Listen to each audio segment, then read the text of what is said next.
Deputy Clare Daly sharing with Deputy Richard Boylbart. 15 minutes. Thanks, Ceann Corla. Each. And I have to say I am very glad to be here discussing what is a long overdue and hugely important piece of legislation.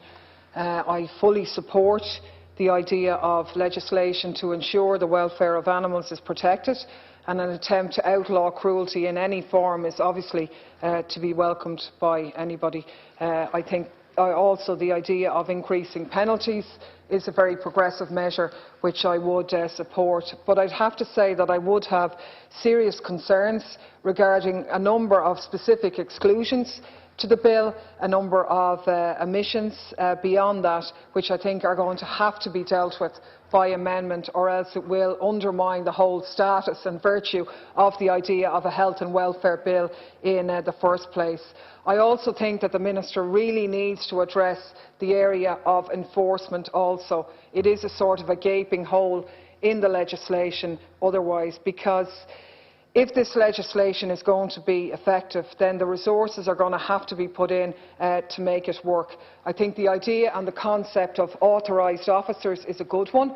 The fact that there's a flexibility afforded between that could be a member of the Gardaí, a member of Custom and Excise, somebody appointed by the Minister or by a manager of a local authority, I think that's good. I think it's welcome that these authorised officers will have the power to enter and inspect premises, to examine animals, to examine vehicles, to ask for records, to potentially seize animals, detain animals and so on, where they have a reasonable belief that an offence is being committed. This is a very positive thing. I think the fact that penalties are being increased, fines, imprisonment for offences, and a right to have somebody disqualified from owning an animal or working with an animal where they've been found guilty of an offence. I think all of these things are really good measures.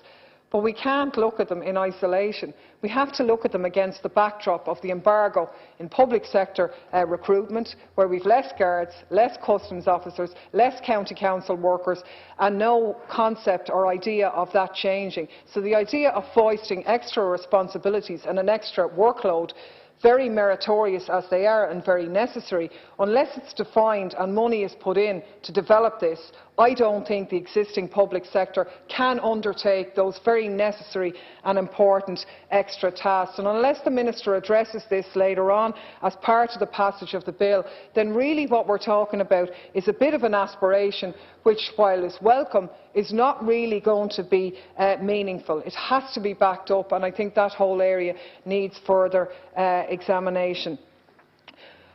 I certainly would like to acknowledge as a real positive the fact that the bill is talking about a duty of care to animals, which is a sort of a new concept and a very welcome one. And I think we as citizens and human beings have a duty of care to animals. The idea that there should be legislation and resources designed to prevent pain, to outlaw unnecessary suffering, that suffering will be defined as many aspects, down to as far as, responsibility to provide food and shelter, dealing with the issues of abandonment, dealing with the issues of humane slaughter and, against animal fighting and so on. I think they're very good and they are very progressive measures. But you have to look at these positive measures then and ask, how do you square that with the exclusion from the protection of Section 12, which defines cruelty, and you exclude from that the whole areas of hare coursing and hunting.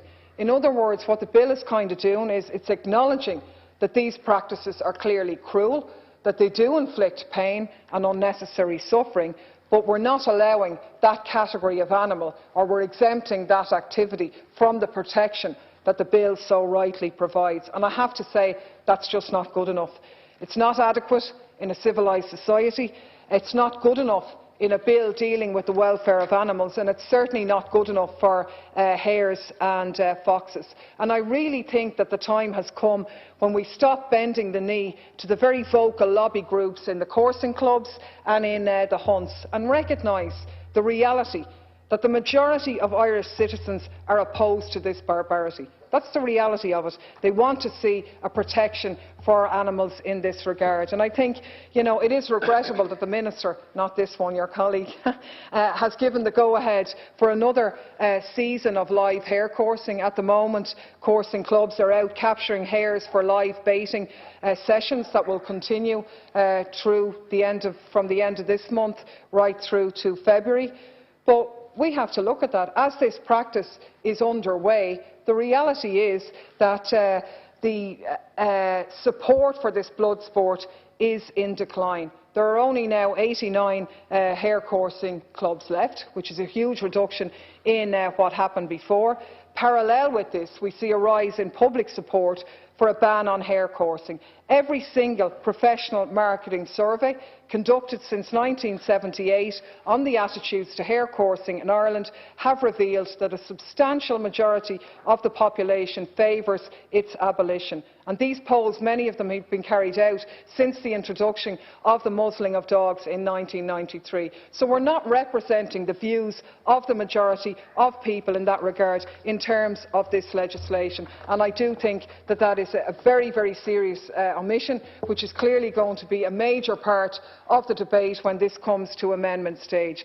Because let's be clear about it, these aren't harmless, innocent activities. The animals don't enjoy it, and it's not a natural pursuit. It is a cruel activity, and I think the very fact that you've had to exempt it demonstrates that the bill acknowledges this, but doesn't give these animals that protection. They're cruelly taken from their environment, confined, coerced to run in a straight line, run from dogs in a wired enclosure. How could that be an enjoyable experience for any animal? Of course it isn't. In nature, the hare doesn't know any enemies. When he or she is threatened, they sit up to basically signal to the other animals that they're going to be able to outrun them. And generally speaking, a fox or another predator backs off and says, well, I'm not going to outrace these. So when they sit up, they're not kind of waiting for the dog to give them a chase for the crack of it.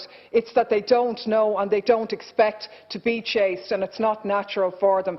Now, I'm not going to outline the litany of cruelty that is inflicted on hares, but let's just say that there's very compelling evidence produced, evidence undisputed, from the National Parks and Wildlife Service itself, in terms of freedom of information, outlining a catalogue of fatalities and damage done to hares in the coursing season last year. I won't go through them all, we will be here all day. But in Ennis, 7 hares hit, 8 fatalities in total. In Gorey, 16 hares hit by dogs. In another part of Wexford, 12 hares unfit for coursing. The hares coursing club's capture record talks about 86 hares being captured for coursing, but then suddenly 75 are the number listed on the first day, with no explanation for the discrepancy. In Thurles, 2 hares killed, 2 injured, 2 died overnight, and so on. And I think one of the most compelling pieces of evidence in that is the report of one of the rangers who described an incident in Westmeath, where there were 9 hares hit on day 1. Of these, 1 hare was tossed and rolled on the ground, another was tossed and mauled, another was mauled on the ground by the 2 dogs and placed in a wooden box. Another was hit about 5 times and mauled on the ground by the dogs. When the dog owners came running over, one of them grabbed the hare and lifted it away by its side. The hare cried with what I presume was distress during the incident. The steward placed this hare in the wooden box.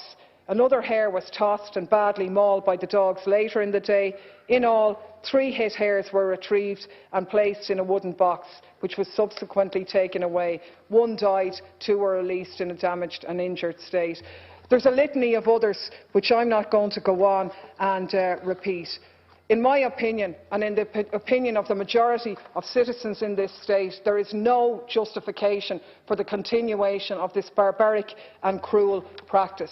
It is a rubbish to say, has already been hinted at today, and no doubt will be said in the discussions that follow, that this is a tradition, that it's something that is natural. Well, it isn't a tradition. It was an activity, ironically, which was imported into Ireland by the British occupying forces in the Curragh in the early 1900s, 1800s. But even if it was, does that mean it's an acceptable tradition in a modern society? I mean, Friday night at the Colosseum was a tradition in downtown Rome years ago, but I don't think we're advocating that we get a few gladiators back to throw a few Christians to the lions for the amusement of people on a Friday night. The fact that hares can die of disease or so on is really an irrelevancy. Obviously, any animal or any human can experience a disease or unfortunate accidental circumstances. Is that a licence to kill? Is that a justification for this practice continuing?